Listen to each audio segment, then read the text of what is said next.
So this farmer is complaining that he bought 60 birds, but there are currently 45 birds.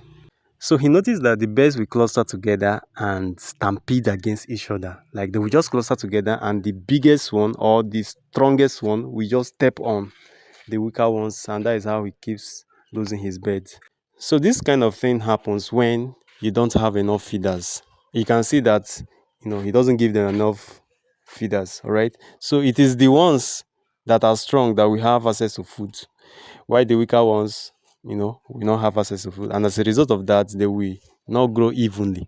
And because they are not growing evenly, when they now cluster together, you see the bigger ones, stepping on the weaker ones. And that is how you keep losing the weaker ones.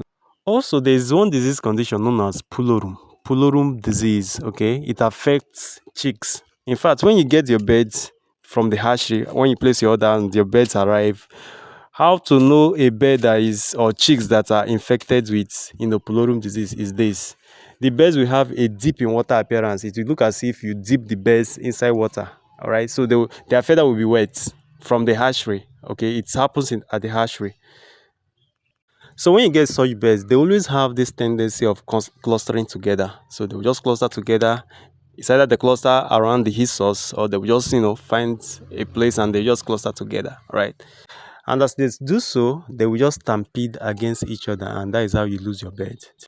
So for the pulorum disease, the solution to that is a bacterial disease. So the solution to that is antibiotics. So you are going to give them a specific antibiotics that has effect against salmonella, because it is called by Salmonella pulorum. So you have to give them drugs, antibiotics that have effect against Salmonella organism.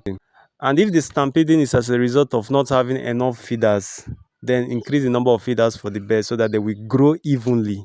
And once they grow evenly, there won't be any need for the bigger ones to stampede against the weaker ones, and thereby causing deaths.